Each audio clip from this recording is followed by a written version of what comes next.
So I recently did a video where I talked about the 15 worst contracts in the NFL right now. You guys seem to enjoy that. So today I'm going to be doing the opposite of that. We are going to talk about the 15 best contracts in the NFL, excluding rookie ones, because obviously those would be the best. And if there's a guy that I left out that you think has a really good contract, maybe top 15 in the NFL type, let me know down below. And if you guys do enjoy the content, I'd appreciate you dropping a thumbs up and hit that subscribe button if you're not already. The draft is right around the corner. First player we're going to talk about is somebody that had a second chance in the NFL. He was a former #1 overall pick back in the 2018 draft. It didn't work out at the end of the Cleveland tenure. It didn't work out in Carolina, but it's worked out in Tampa Bay. We're going to talk about Baker Mayfield, who signed a 3-year, $100 million extension back with the Tampa Bay Buccaneers in 2024. The Buccaneers took a flyer on Baker Mayfield to be the next quarterback after Tom Brady in 2023. They gave him just $4 million, and he had a really good 2023 season where he helped the Tampa Bay Buccaneers beat the Philadelphia Eagles in the wild card round and then almost beat the Detroit Lions in the divisional round.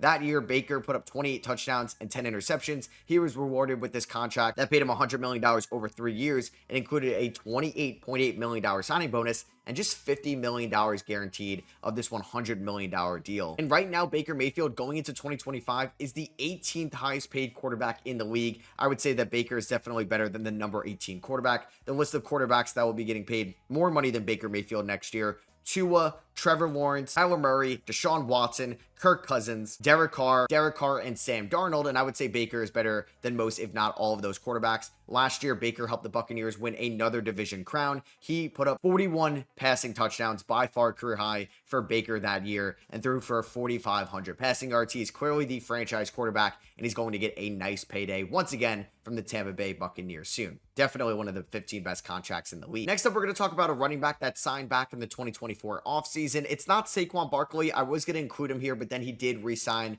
with the Philadelphia Eagles this offseason. Clearly, last year was one of the best contracts in the league, and he's definitely deserved every penny. But I'm going to talk about another running back that was signed in that offseason, Derrick Henry of the Baltimore Ravens. He's the 12th highest paid running back going into the 2025 season. The contract is kind of comical to look back on. He got a 2-year deal worth $16 million from the Ravens. It only included $9 million guaranteed. They could have basically cut him after year number 1 if Derrick Henry didn't perform. And not only did he perform, he was the second best running back in the NFL last year behind Saquon Barkley. He played every single game for the Baltimore Ravens. He had 16 rushing touchdowns, 325 carries for the Ravens, 1,921 rushing yards, the second highest of his career. And the combination of Lamar Jackson and Derrick Henry in that backfield was absolutely lethal in the AFC and in the NFL in general. You didn't know if Lamar Jackson was going to keep it, and you know how quick he is in the open field, or he could just give it to Derrick Henry. He can run in between the tackles, and it's going to take a couple guys to take him down. So yeah, Derrick Henry's on one of the best contracts in the league, and I expect him to get a nice payday from the Baltimore Ravens once again for maybe the last notable contract of his career. You may have forgot he signed an extension back in the 2024 offseason, but he was on his way to being the Super Bowl of the 2024 game between the Chiefs and the Niners if the Chiefs won that game. Yeah, I'm going to talk about Jauan Jennings, who signed a 2-year deal worth $15 million from the San Francisco 49ers that replaced a previously offered $4.9 million restricted tender. They basically could have cut him before the $5.6 million bonus hit in April, and they were clearly going to give him that, as Jauan Jennings is not even going to be a top 30 paid receiver in the NFL this year, and he was essentially the wide receiver 1 over in San Francisco last year, with Debo being banged up. Brandon Ayuk suffered the torn ACL, and Ricky Pearsall got a late start. Jauan Jennings was really good in this role, where he had a career year, 77 catches for 975 yards, 6 touchdowns. He's super reliable on third down. He's got sure hands, and he's well worth every penny to the San Francisco 49ers right now, and I can't see how they could afford him to leave when he is a free agent once again, because he's an incredible run blocker as well, 6'3", 212 pounds, and I'm buying all the Jauan Jennings stock this year with Debo off the team. Next up, we're going to talk about the 20th highest paid safety for the 2025 NFL season, former first-round pick Jabril Peppers of the New England Patriots. He's not even the highest paid safety on his team. That would go to Kyle Duggar. And last year, PFF, although Peppers was banged up, graded him as the 6th best safety in the NFL out of 98 possible guys. Jabril Peppers has been a reliable defensive back for the New England Patriots after signing him back in the 2022 free agency period. He's in his prime as a 29-year-old and has been very consistent over his last 3 years in New England. It's worked out with Bill Belichick. It worked out with Gerard Mayo last year, and I expect it to work out with Mike Vrabel this year. And you're getting somebody that could be a top 5 safety in the middle of his prime that's getting paid the 20th highest amount at his position. That is a steal of a contract for the Patriots, because he signed a 3-year, $24 million deal that had $11.5 million guaranteed. It's basically a $6.5 million cap hit this year. That goes up to $8 million over the next 2 years, but he's going to be worth every penny of that salary. It's 2.5% of the team's total cap space. You really can't go wrong with this deal. So my next player is getting paid a ton of money. He's on a contract that has an average annual salary of $21.8 million,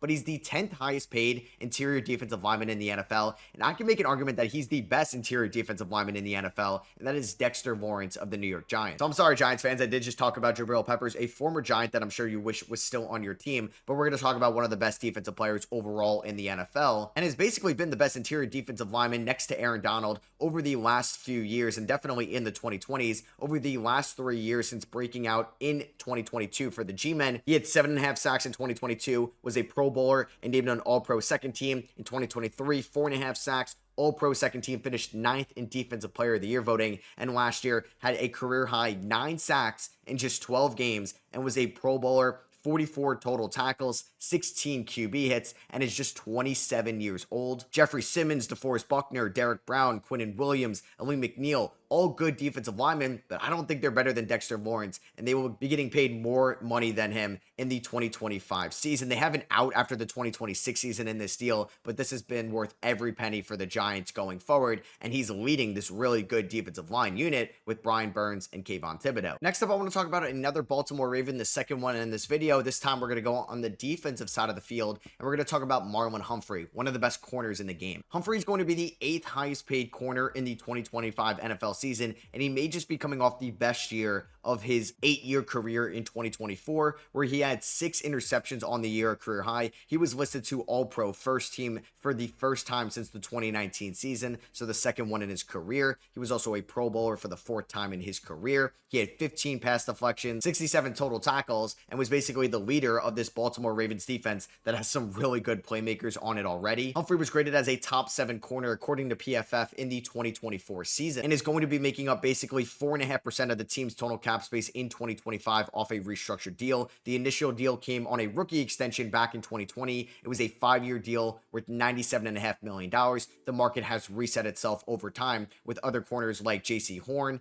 Derek Stingley, Jalen Ramsey, Patrick Surtain, all getting paid more money than Marlon Humphrey. And you can definitely make an argument those corners are better than Marlon Humphrey right now, but Jaire Alexander and Denzel Ward are both getting paid more than Humphrey next year. I think I would take Humphrey over those guys. And Humphrey's basically making the same amount as Marshawn Lattimore and Trayvon Diggs. I know who I'm taking there as well. Next up, we're going to talk about a receiver that played in the NFC Championship game. We're going to talk about scary Terry McLaurin of the Washington Commanders, who's going to be the 16th highest paid receiver in the 2025 year. And he's definitely better than that ranking in terms of receivers overall. Some receivers that I think Terry McLaurin is better than, that's going to get paid more than Terry next year: Michael Pittman of the Indianapolis Colts, Deebo Samuel of the Washington Commanders, Brandon Ayuk of the San Francisco 49ers, and Jalen Waddle of the Miami Dolphins. And McLaurin has just been consistent every single year, and he finally got an elite quarterback in his age 29 season, year number 6, where he was listed as an All-Pro second team member, 82 catches for 1,096 yards. He also put up 13 touchdowns,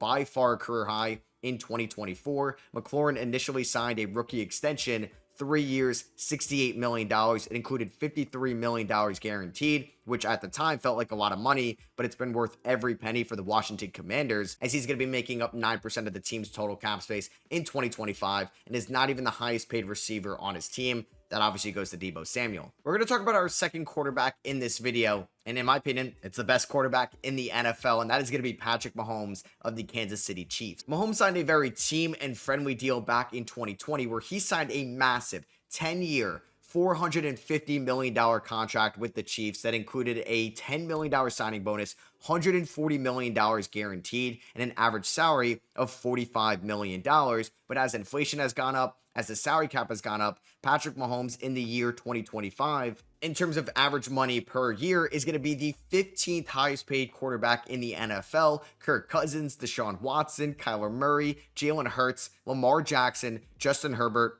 Goff, Tua, Jordan Love, Trevor Lawrence, Joe Burrow, Josh Allen, and Dak Prescott will all be getting paid more than Patrick Mahomes, who has gotten 2 MVP awards, 3 Super Bowl honors. He has been a Pro Bowler basically every year of his career outside of one. And I know he hasn't put up the flashy regular season numbers like he did back in 2022, 2021, 2020, and obviously 2018, but he's still the number one quarterback I want in this league. And it being a super long deal made the average money per year go down. It basically gave him a ton of money up front. But after looking at what Josh Allen got extended with this offseason, I could see a new rework deal with Patrick Mahomes in Kansas City very soon, because right now for Kansas City and their long-term financial outlook, this is a steal of a deal. You know who's 34 years old and was one of the best players, if not the best player at his position last year? Bobby Wagner of the Washington Commanders. PFF graded him out as the third best inside linebacker last year, right behind Zach Bond and Fred Warner. And Bobby Wagner was basically playing on a one-year deal, coming off a productive year in 2022 with the Rams and in 2023 with the Seahawks. And then he signs with the Washington Commanders. He was an All-Pro second-team member, finished 17th in Defensive Player of the Year voting, was a Pro Bowler, had 132 total tackles, and played every single game for a team that went to the NFC Championship game. So Wagner basically got a one-year extension this offseason that is going to be paying him $9 million. And Wagner isn't even a top 15 highest paid linebacker in the NFL. Ernest Jones, Zaire Franklin, Terrell Bernard, Robert Spillane, Patrick Queen, Dre Greenlaw, all getting paid more than Bobby Wagner in 2025. And I don't think many of those guys, if any, are better than Bobby Wagner, at least in that year. For the long term, sure. But right now, the Commanders are getting a heavy discount on the production Wagner can give you still this late in his career. What a time it was in that 2024 offseason to sign a running back, because the Baltimore Ravens got a steal of a deal with Derrick Henry. The Green Bay Packers did the same thing with Josh Jacobs, taking him from the Las Vegas Raiders. They signed him to a 4-year deal worth $48 million. Sounds a lot on paper, but just $12.5 million guaranteed. He's going to be making up around 4% of the team's total cap space over the next 3 years. But Jacobs is 27 years old. He's still in his prime, and he's coming off an amazing year number one with the Packers. I know they lost Aaron Jones, who was still productive in Minnesota, but Jacobs was a great replacement. 300 carries, 1,329 rushing yards, and 15 rushing touchdowns. He finally got the first receiving touchdown of his career. He was a Pro Bowler, finished 11th in Offensive Player of the Year voting, and in 2025, he's going to be the 5th highest paid running back in the league, which is up there, don't get me wrong, but all of these running back contracts are pretty much over 70% guaranteed throughout the rest of their deals, outside of Josh Jacobs, where it's just at 26%. The Packers got a bargain for his production right now throughout the rest of his prime. So he recently signed this extension with his team this offseason, but I think it's also one of the best team-friendly deals long-term, and that's Tee Higgins of the Cincinnati Bengals, because there's some contract language in this that makes it look like a great deal long-term value-wise for the Cincinnati Bengals, as well as mitigating risk on the deal. Higgins next year is going to be the 10th highest paid receiver in the league, making around $28.5 million a year, and when Higgins is healthy, he can be a top 10 receiver in the NFL, but over the last 2 years, he's only played 24 games, 12 in each of the regular seasons.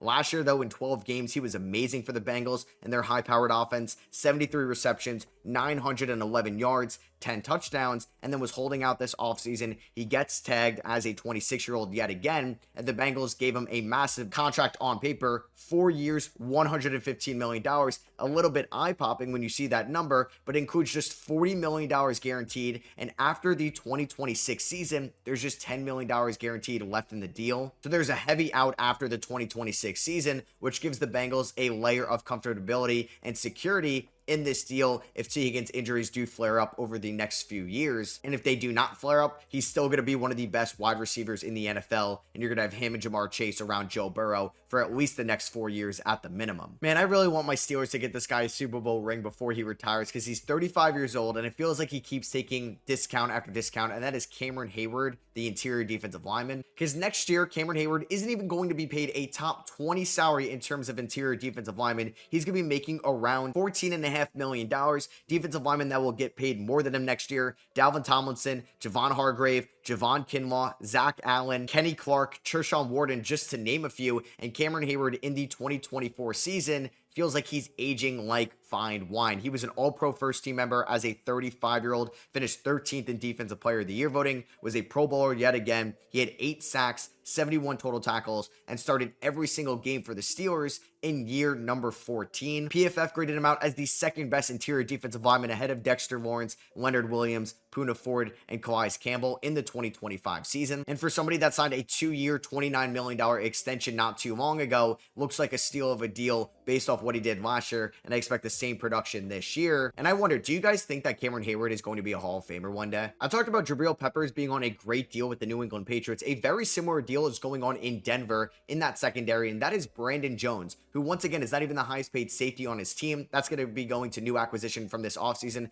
Talanoa Hufanga, as Brandon Jones signed with the Denver Broncos in the 2024 offseason from the Miami Dolphins after his rookie deal was up. He got a 3-year deal worth $20 million from the Broncos and included a $5.5 million signing bonus and just $11 million guaranteed, an average annual salary of $6.6 million. And this is one of the best secondary contracts in the NFL, as there's even an out after this year, but that's definitely not going to happen because he was one of the best safeties in the NFL last year. PFF graded him as the 3rd best safety in the league, only behind Kirby Joseph and Kyle Hamilton, and there's going to be a lot of safeties that aren't as good as Brandon Jones that are getting paid more money, like Malik Hooker, Geno Stone, Kevin Byard, Darnell Savage, Andre Sisco. And Jones last year had 3 interceptions. He was a great partner with Riley Moss and Patrick Surtain in that secondary. 115 total tackles, which is kind of insane for a safety, and is only going to be making up around 2.5% of the team's total cap space in 2025 and 2026. An absolute bargain. Next up, we're going to talk about a Carolina Panther that got a nice extension from them throughout the 2024 season. That is going to be Chuba Hubbard. Hubbard signed a 4-year, $33 million rookie extension with the Panthers. That is going to be an average annual salary